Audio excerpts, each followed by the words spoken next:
In the early morning hours of June 2nd, 1899, 5 masked men held up a Union Pacific train near Wilcox, Wyoming.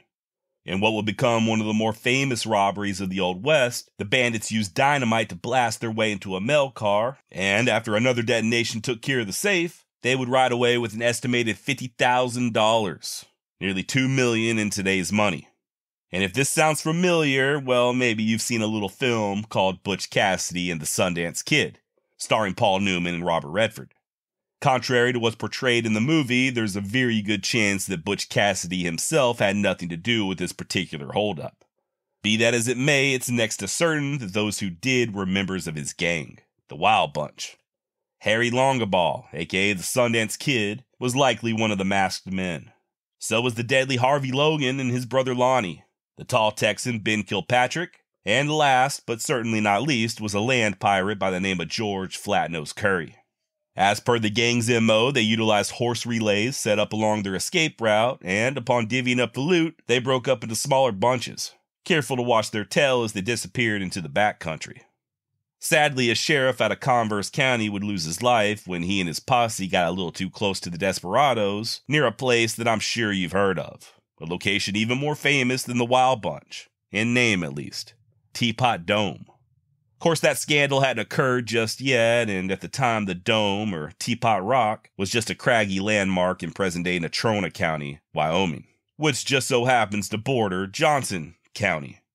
The banditti were headed for a remote pass in the Bighorn Mountains they called Hole in the Wall, sort of an outlaw stronghold they used at times as a headquarter of sorts. And the Hole in the Wall was located in Johnson County. The same Johnson County we've been discussing dang near this entire series. Now, the Wild Bunch did not exist when Frank Canton was sheriff thereabouts. Of course, back then, the worst crime that old Butch Cassidy had ever committed was still in that pair of jeans and a slice of pie. By the time the Wild Bunch came into being, Frank had already moved on, and when them old boys robbed that train in Wilcox, Canton was still up in Alaska, fighting to keep his job and his eyesight. But he'd soon be returning. And after a bit of comeuppance, damn near a decade in the making, a little bit of Johnson County justice, if you will, Frank would saddle up and go on the hunt for the Wild Bunch. At least what was left of them. Got a lot to cover on this episode. An averted assassination, an epic ass-whooping, Canton's career as a bounty hunter, his return to Indian Territory, his debut on the silver screen, and finally his ascension to the highest ranks of power. Something the man had been in pursuit of one way or another his entire life. This is the 5th and final installment in the Frank Canton series. Link in the show notes for the previous 4. With that out of the way, let's just get right down to it. My name's Josh, and you're listening to the Wild West Extravaganza.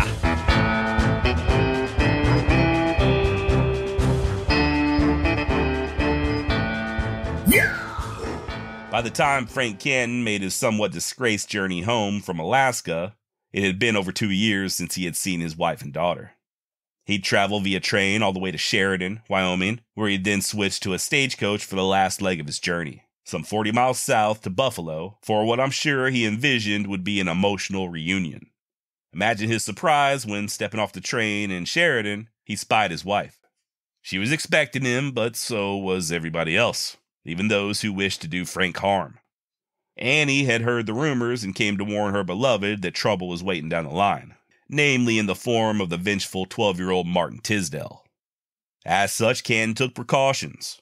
Once the stage approached the outskirts of Buffalo, he disembarked and slipped in on foot, unseen.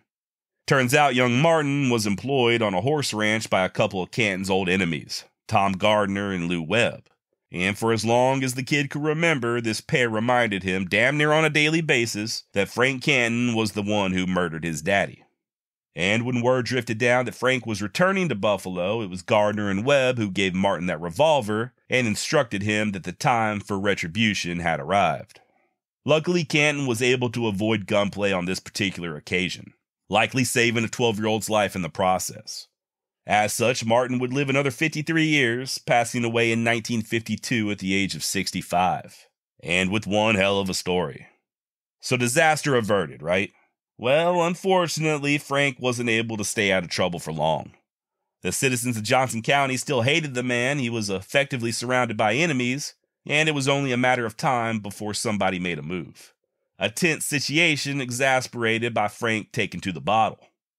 He stopped in at the Occidental Bar there in Buffalo and was already pretty deep in his cups when an old foe by the name of Will Foster made an entrance. Now, Foster was long ago blacklisted by the WSGA, and he really irked Canton when, while Frank was under military arrest, Foster rode around on the lawman's prized horse, Fred. Fun little joke at Frank's expense, right? Well, maybe not. You see, Will Foster wasn't a comical sort of man. Matter of fact, he was remembered by at least one resident of Johnson County as never seeming to laugh and always being on the alert, that even those who approached his camp at night would find him wide awake. No, I think the horse riding stunt was the pure insult that Frank obviously took it for, and he never forgot. He would initially offer to buy Foster a drink, though, a gesture that Will immediately refused, saying he would not drink with Canton. Now, I don't know much, but I've spent enough time in bars and beer joints to know that when you turn away an aggressive drunk's offer of a drink, they will invariably get fighting mad. And sure enough, Frank immediately begins talking shit. Bragged about how he had tracked Foster on 2 separate occasions with the intent of killing him. Will acknowledged as much, saying, "You poisoned my dog, but you never got to me." To which Frank replied, "No, I didn't then, but I'm gonna kill you now." And then he went for his pistol. Now, more than one source I've found stated that Frank Canton was pretty fast on the draw. Be that as it may, Will Foster was faster. At least he was on this day. He jerked his revolver before Frank cleared leather, but instead of pulling that trigger, he whacked Frank upside the head with it. So hard, in fact, that the gun went flying out of his hand. Canton, ignoring his own holstered pistol, quickly bent down to retrieve Will's, but once again, Foster was too fast. He snatched the gun off of the saloon floor before Frank could get to it, and then commenced to beat the absolute brakes off of Frank Canton. Over and over, Will Foster smashed that 6-shooter down onto Canton's head, so many times and with such rage that witnesses felt like he was killing the ex-lawman. He didn't, but by the time this lesson in manners was over, Frank would need over 60 stitches. They say sometime after, once Canton was recuperated enough that he could walk on his own accord, he and Foster had themselves another rendezvous of sorts. Frank noticed Will walking across the street, so he stepped outside and onto the Buffalo thoroughfare to meet him. As the nervous town folks watched, Foster continued approaching, headed straight for Frank, not slowing or altering his gait one bit as Canton stood there waiting, eyes fixed. And then Will Foster just walked right on past Canton.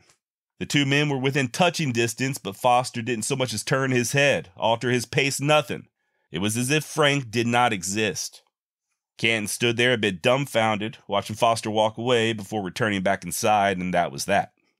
Now, I don't know precisely when this beatdown occurred, but Frank arrived in Buffalo in October of 1899, 4 months after that Wilcox train robbery, and he wouldn't begin his manhunt until January of 1900. Other than convalescing, Canton used this time to correspond both with the Pinkertons and the Union Pacific, hoping to get one of the two to fund his expedition in search of the Wild Bunch. They declined, so Frank turned to his older brother down in Texas, John Wesley Horner. Now, at this time, each one of those responsible for the train robbery had a $3,000 bounty on their head, dead or alive, which is over $100,000 in today's money. That said, by the time Frank started looking, the only remaining member of the Wild Bunch still in the area was Flat-Nosed George Curry, so it is he that Canton would focus on. Both Frank and John Wesley set off in pursuit, chasing leads all over northern Wyoming and Montana before finally calling it quits in April when news spread of Curry being killed down in Utah. Another failed venture. Keep in mind that this entire time, the only source of income for the Canton family was Frank's wife, Annie. She was running a little diner there in Buffalo and had been ever since Frank was in Alaska. And she and young Ruby were doing great, socially at least. They were fully accepted in town, well-liked despite their association with Canton. It was just Frank that the people could not stand. And considering what went down during the Johnson County War, you can't really blame them. By the way, Frank would once more be accused of murder there in Johnson County. Back during the hostilities, there was an old boy known as Arapahoe Brown, on account that he liked to run around with Arapahoe gals, who was a leader among the so-called rustlers. He was one of the top guys in charge of the siege against the invaders before the army came in and put an end to all the fun. Well, on January 22nd, 1901, someone went and murdered Mr. Brown, killed him and then threw his body on the woodpile before torching it. Suspicion immediately fell on Canton, but he had a stone-cold alibi.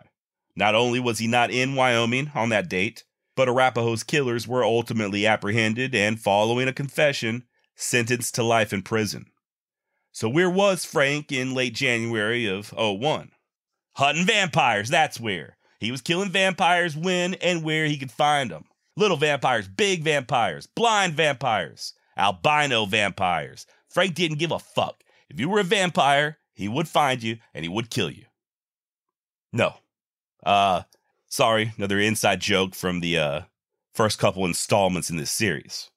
No, Frank was back in Oklahoma, desperately trying to get his name cleared so he could once again pin on the badge of a deputy U.S. Marshal. Law enforcement was in Canton's blood at this point. It's what he had been doing in some fashion for the past 20 years. It's all he knew, so I reckon it's only natural that he would continue to pursue this line of work. But despite even going so far as contacting the U.S. Attorney General under President Roosevelt, Frank was out of luck as far as the federal commission was concerned. He instead settled temporarily for a job as a deputy under the new sheriff of Pawnee County, John Crimson, at least until the land lottery of 1901 and the creation of Comanche County. One of Frank's old buddies, Bill Painter, was elected sheriff of the new county over there in southwestern Oklahoma, and Canton went to work for him as a deputy. Now, the county seat in Comanche was and is Lawton, a boomtown of sorts whose population exploded to over 10,000 in just 1 week. Not a mining town like in the old days, this boom was overland, but still you had your usual types, the gamblers and con men and whores and all that. It may have been the year of our Lord 1901, but things were still a little wild in Lawton, Oklahoma. Hell, their courthouse when Frank arrived was just a covered wagon in the town square. This also doubled as the jail, with them chaining prisoners to the wagon wheels. Story goes that one rather large prisoner simply walked off, only to be recaptured sometime later, miles away, still carrying a heavy wheel. Interestingly enough, Canton's old foe from the Doolin gang days, Heck Thomas, was one of his co-workers during this period, serving not only as a fellow Comanche County deputy, but also chief of police for Lawton and deputy U.S. Marshal. One can only assume that Frank was jealous, but there's no record of any sort of altercations. Truth be told, where Sheriff Painter and many of his deputies were accused of shaking down prisoners for money, Canton was specifically singled out as being one of the few honest ones. Of course, that didn't stop him from doing a bit of election tampering. He would use his friendship with Burke Burnett to get a meeting with Comanche leader Quanah Parker and coerce him to keep his people from voting in a certain upcoming election. He also, during the same election, posted himself outside of a voting location in Cache, Oklahoma, and proclaimed that every black man who attempted to cast a ballot would be put in irons. And this is really where me and Frank Canton just don't see eye to eye. Blatant racial discrimination aside, I guess that was to be expected in those days. It's just the abuse of power that stands out to me. This wasn't the first time, and it certainly would not be the last. We'll talk more about it coming up, but Frank never hesitated to use his badge for his own purposes.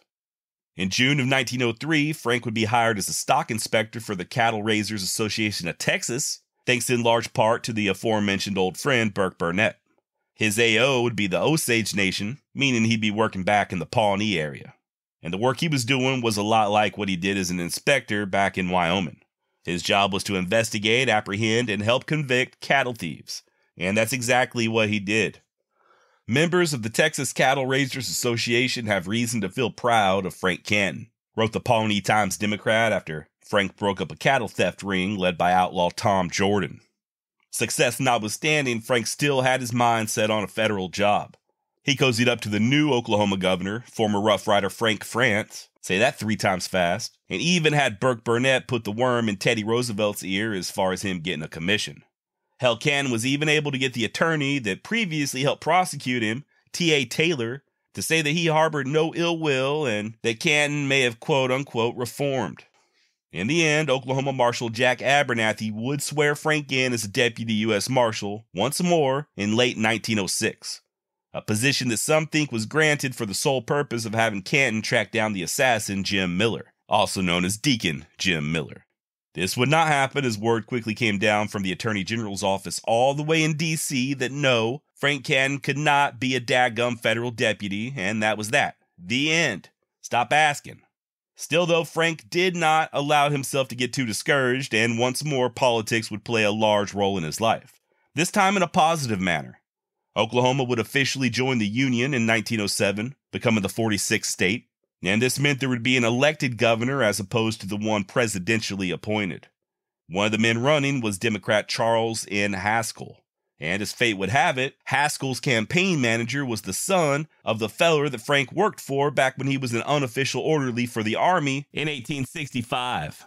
This was Frank's ticket to the big leagues, and it weren't long before he not only ingratiates himself to the campaign, but also became Charles Haskell's self-appointed bodyguard. Haskell would go on to win the election, and in his official capacity as governor, surprised everybody, Frank included, by appointing Canton to the office of Oklahoma's adjutant general. Now, if you're not familiar with this title, the easiest way I can explain is that the adjutant general is the top military commander over a particular state's National Guard. In Oklahoma, they are appointed by the governor and serve at the governor's pleasure with no set term limits. But I'll let Frank explain. In his own words, quote, "The adjutant general was recognized by the War Department as head of the military department of the state with the rank of brigadier general, and subservient to the governor only. Of course, the governor was commander-in-chief, but his duties as chief executive were so numerous that he had no time to give to the military department. The adjutant general was also president of the examining board for the commission and promotion of all officers, and was held responsible by the War Department and by the governor of the state for the efficiency of the entire military department of the state. Under military law, the adjutant general was also ex officio quartermaster general, paymaster general, surgeon general, and chief of ordnance." End quote. Normally, at least nowadays, this is a position held by top military commanders. Case in point, the current adjutant general of Oklahoma is Brigadier General Thomas Mancino. Dude's been in uniform for over 3 decades and has 3 combat deployments under his belt. Here in my home state of Texas, the adjutant general is a Major General Thomas Sulzer. Just like General Mancino, Sulzer has decades of experience. First with the Air Force and then with the Texas Air National Guard. You get the picture, right? And then you got General Frank Canton, a man who had never served one solitary day in uniform. At least not until he received his adjutant general's uniform. Prior to this, the most Canton had ever commanded was a posse of deputies. And as one writer put it, Frank's past military experience was limited to shooting soldiers down in Jacksboro, Texas. Nonetheless, credit where credit's due, Frank did certainly look the part. I haven't really covered Canton's physical description as of yet during this series, but he was not a large man. Per his prison records, Frank was 5'11" and just 138 pounds. At least he was back in 1877. And judging by pictures, he was about the same weight in 1907. Not an ounce of visible fat on the man, fit his uniform like he was born to it, had a perfectly trimmed mustache, and set ramrod straight in the saddle. If you didn't know any better, by looking at him, you would think he was a lifer. One newspaper out of Guthrie, Oklahoma, described Canton at this time as about 6 feet tall, slender, and made mostly of sand. Lack of military experience notwithstanding, Frank proved to be more than competent as far as whipping the Oklahoma National Guard into shape was concerned. Before his appointment, they did not meet the minimum standards of efficiency as outlined by the War Department. Thus, they were not eligible to receive federal funds or equipment. And hell, during this period, all the Oklahoma Guard consisted of was a skeleton crew of an infantry regiment consisting of just 600 men. Frank would almost double this number and make sure that they had the support of a hospital and signal corps. Ordered twice monthly drills in addition to an annual 10-day muster. He also petitioned for a law that penalized employers who refused to allow a guardsman to attend training. By the way, I'll never not get a kick out of the fact that we changed the name of the War Department to the Department of Defense. Anyway, taking a page from his formative years in Texas, Canton also tried to form a sort of Oklahoma version of the Texas Rangers, a state police department answering only to him as the adjutant general. This was ultimately voted down, but as you'll see, this would not stop Frank's future boss from using the Guard as such. It also won't prevent me from taking a moment to hear from this episode's sponsor. All right then, welcome back. In 1908, Canton took the Oklahoma Guard's rifle team to Camp Perry, Ohio, for the national sharpshooting competition. Not sure how they did, but their commander, General Canton, won first place in the pistol match, hitting bullseye with every shot at 25 yards and doing so well at the 50 and 75-yard targets that he figuratively blew his competition away. It was in that same year that Frank committed what the amazingly talented artist and Western film aficionado David Lambert considers to be his greatest crime. He starred in Al Jennings' silent film The Bank Robbery, alongside hated foes Bill Tillman and Heck Thomas. Also featured in the movie, other than Jennings, was Quanah Parker. Now, I do think this movie is kind of cool, if for no other reason than you get to see Quanah Parker in motion, riding a horse.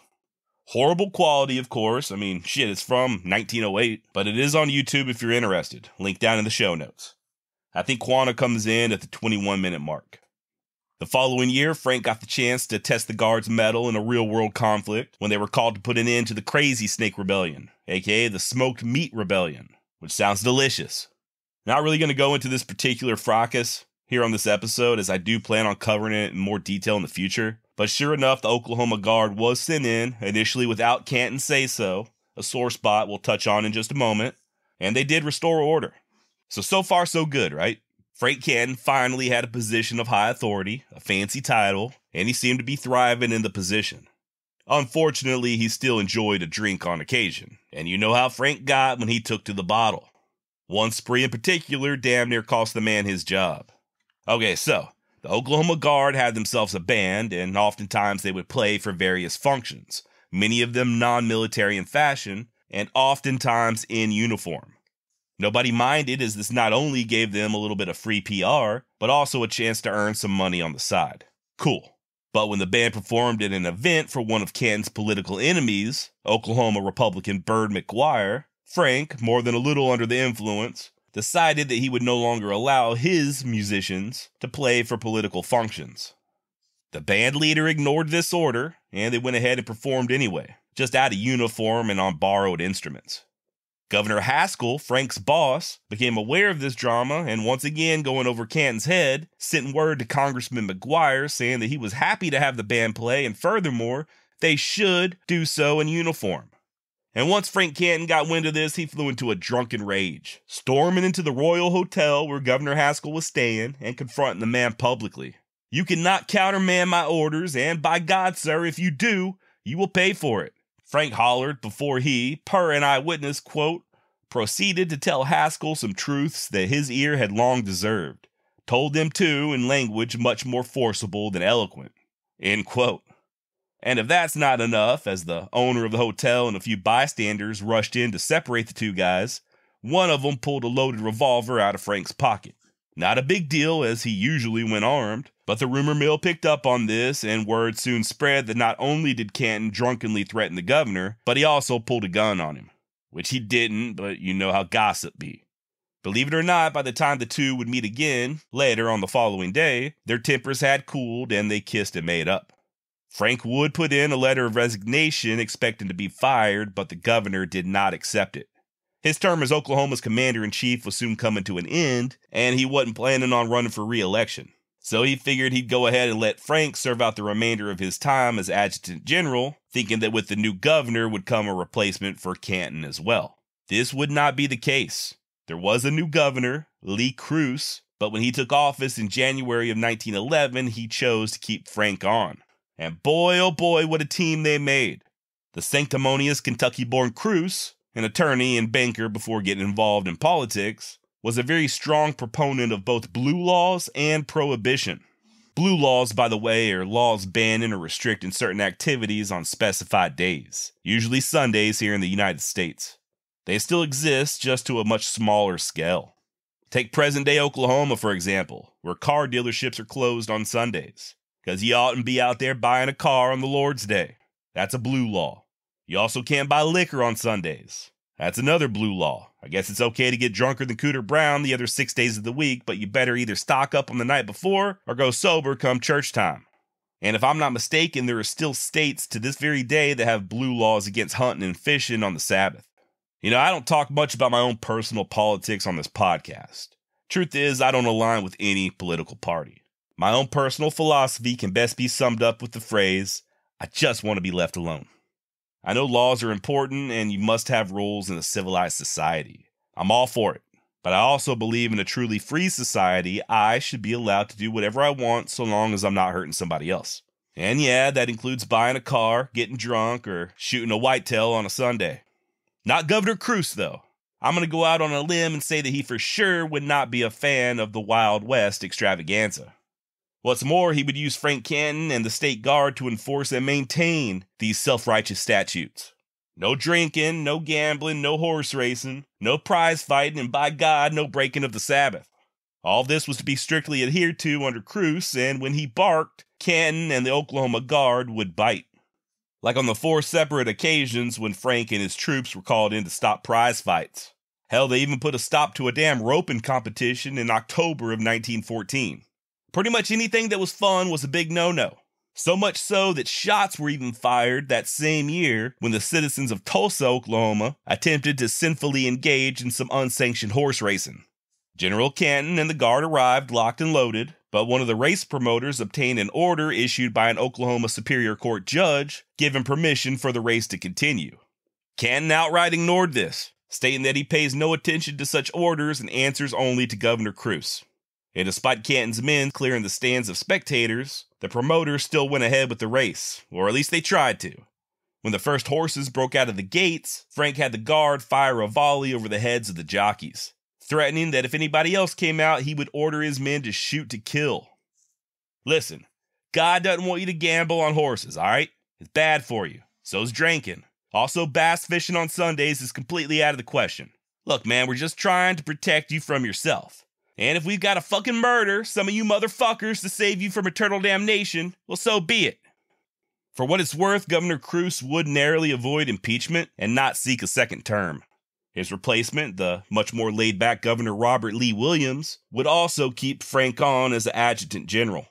Or he would until Congress enacted the National Defense Act of 1916 following Pancho Villa's raid on Columbus, New Mexico.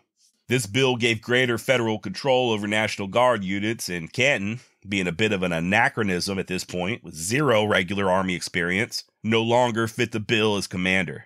As such, Frank was promoted to Major General and then asked for his resignation. Just 19 days later, the Guard would be sent to Texas on its first operation as a unit of the U.S. Army without their former commander. Frank and his wife Annie then moved to Oklahoma and lived with their daughter Ruby. She had remained unmarried and, after studying music in Chicago, had gone on to become a college librarian. And as nice as it was for her to take care of her parents, Frank still needed a job. After a short failed venture into the oil industry, Frank would go back to work for the Cattle Raisers Association of Texas and was even made an honorary member for life. An ironic turn of events considering that he himself was once a blatant rustler of Texas cattle. Now, at this point in his life, Frank was no longer going out in the field and hunting down thieves. His work for the association was more in the support of those who were. He would also begin writing his memoirs by hand. And despite claiming that he wanted to forget the past and not seek any sort of limelight, he would fish around for both a ghostwriter to assist him and a publisher, with hopes of maybe turning his life story into a movie. And why not? I mean, hell, everybody else was doing it. Regrettably, this would not work out, at least not in Frank's lifetime.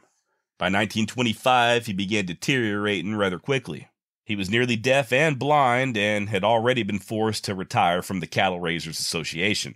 He and Annie did still live with Ruby, surviving off of Frank's small pension, and in early September of 1927, he would be diagnosed with cancer.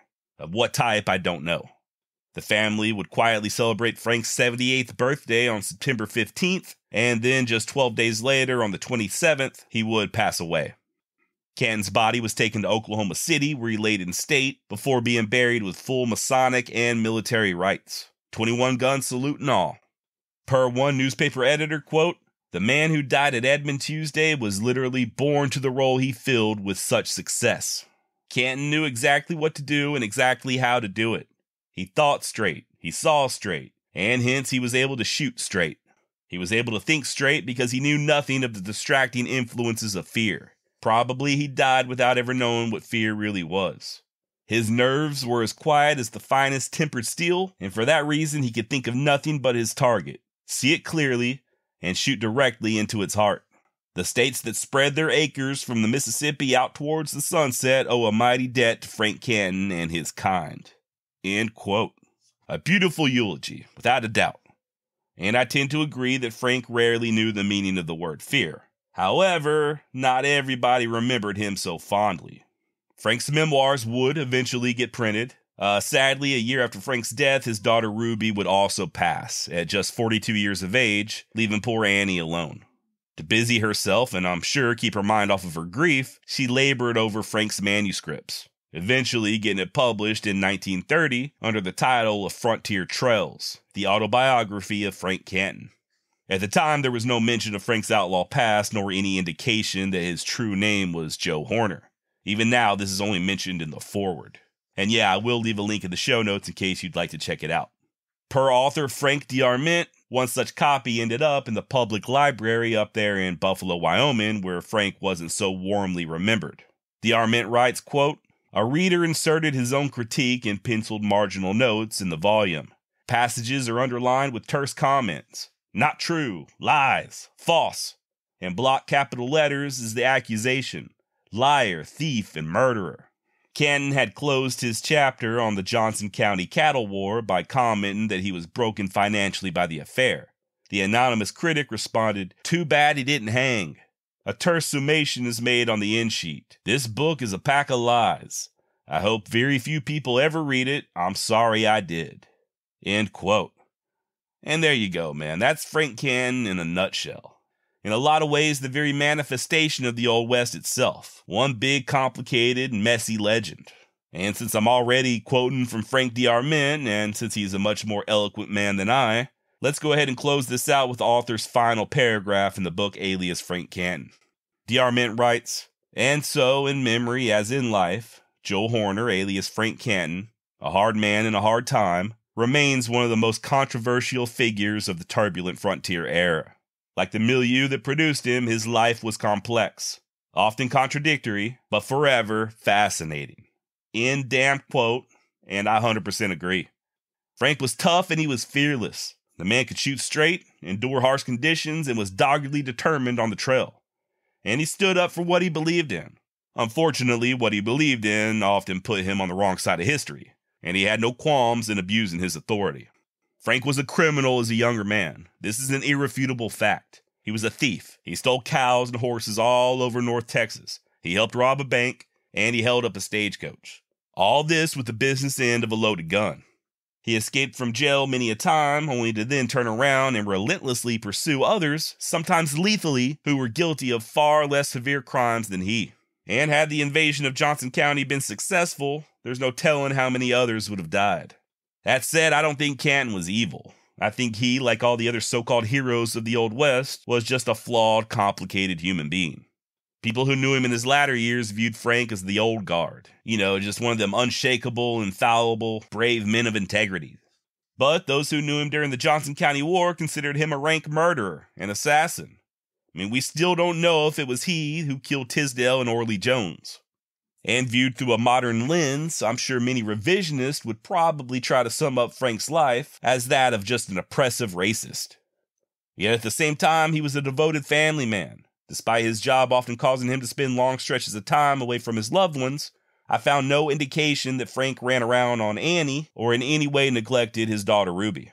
And he did arrest many, many legitimate criminals, making the frontier a tad bit safer with each conviction. At the end of the day, I don't necessarily think Frank Canton was a good guy. I just don't think he was any worse than other legends that many now look up to. Guys like Wyatt Earp or even Jesse James are lauded as heroes, whereas Frank Canton, a man who in many ways embodied the Old West, is relegated to damn near obscurity. So what do you think? Was Frank Canton a villain, a hero, or just like me and you, somewhere in between? Was he really a vampire? Did he ever arrest any lichens? Was the entire Johnson County War just a cover-up for interdimensional creatures vying for control of the underworld? Hit me up and let me know what you think. Josh@wildwestextra.com, or head on over to wildwestextra.com and hit that contact button. All right, and with that, I reckon that's about all I've got on Frank Canton. As for what the future holds in regard to the Wild West extravaganza, here's what we got coming up. Not too long ago, I asked for topic suggestions. Not because I'm running out of stuff to talk about, but because I want to keep you interested. I do this podcast for my own enjoyment, but part of that enjoyment comes from giving you, the listener, what you want. Daddy likes to please. And the most suggested topic during this round was by far the fur trapper or mountain man era. With that said, I'm happy to announce that our next topic will be the great Jim Bridger, somebody I've wanted to cover ever since the very beginning. Not gonna lie, I've always kind of put it off because I knew it would be a super long episode. But now that we're doing more of a series format, it won't be too bad, and I'll be able to go even deeper into Bridger's life. Fur trapper, trader, warrior, peacemaker, troubadour, scout, a real mountain man's mountain man. We're going to take a look at Bridger's early life, his apprenticeship to a legendary gunsmith, and his first travels west, his possible connection with Hugh Glass of the Revenant fame, that time he got an arrow dug out of his back by a missionary, his feud with the Mormons, him possibly being the cause of the Donner Party catastrophe, and his later career scouting for the army as an old man in his 60s. No offense to those of you in your 60s. I'm really excited for this, so I hope you stick around for it. Just one caveat though, you're gonna have to wait.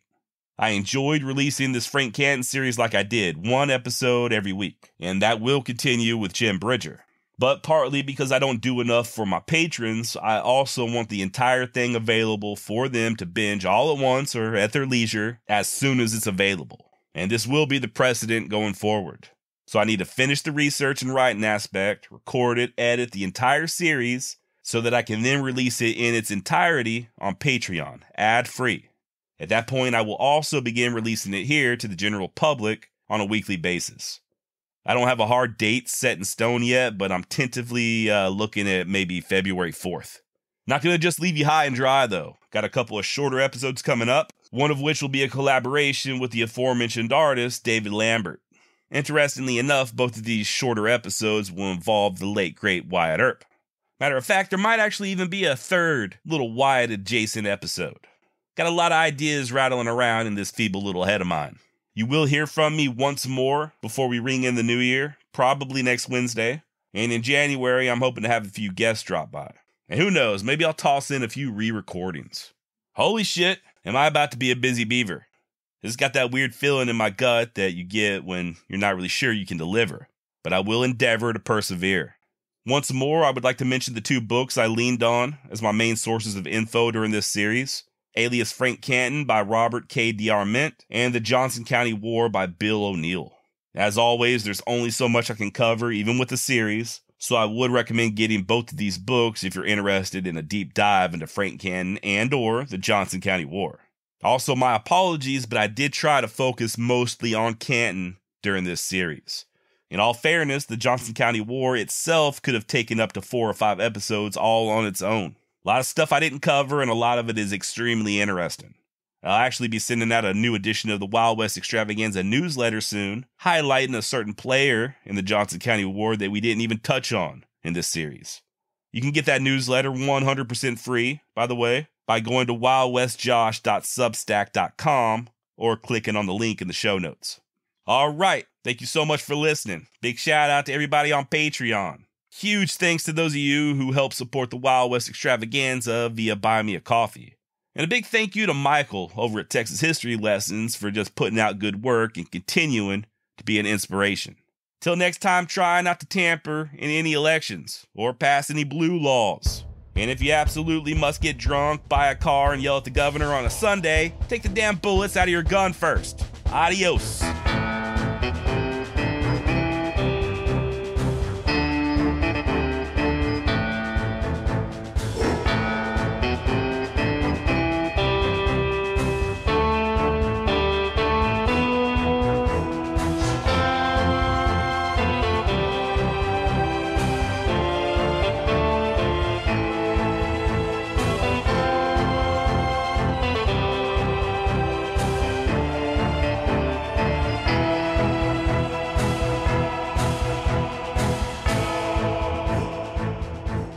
Daddy likes to please.